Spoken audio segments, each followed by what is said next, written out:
we're looking to go further than we did last year. We took a really good step last year, and in the process of winning a league championship, and that's what we're going for. And this year, hopefully, we can put that together. We really talk about take the stairs. I mean, when you go to our locker room, the door has take the stairs on it, and that really means just like every single day we're getting like 1% better, and we're taking like little steps for the big goal, and that's really what we've been emphasizing this year.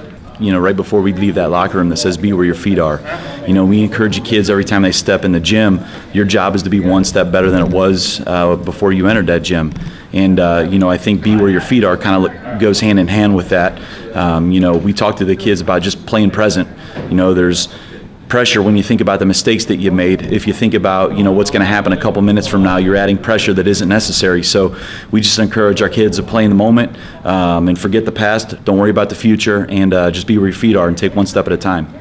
I feel like if we play together, then we are unstoppable, and if we can just keep moving the ball, and yeah, I mean, that's all I gotta say, because if we keep moving and we keep playing with pace and we play hard and we play with energy, we're very hard to beat, and I think that we're the best team when we can do that. Those two, you know, Max he's an energy giver, and if you saw him on a day-to-day basis in practice, you would see exactly what I'm talking about.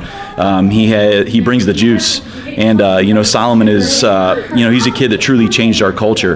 And, you know, he started as a freshman. He was in a very tough spot, and the team struggled, but he didn't back down, and he had a ton of success as a freshman. But a lot of it was just because of the work that he put in, you know, before practice, after practice, and you know, guys were attaching to him because they saw the success that he was having on the court.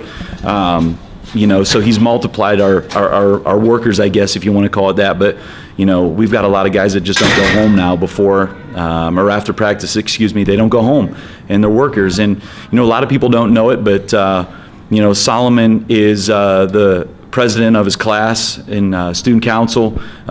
He's a phenomenal kid, a leader off the floor as well, and obviously incredibly well respected in the classroom and by his peers and his teachers too. Our guys are always in the gym.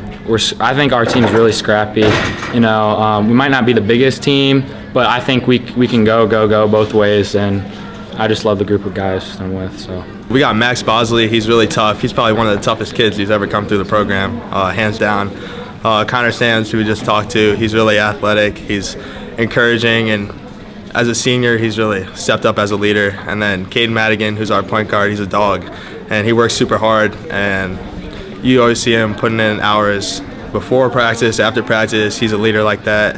And then I'll wrap up with Alex Neville. He plays super hard, and he's kind of the glue guy. He puts us all together and stuff like that. So it's a group of kids that are just resilient. You know, they had some tough moments, you know, because they were younger and they were thrown to the fire, and you know, they were tested. And you know, it's a great group of kids that were able to handle that, and they were resilient.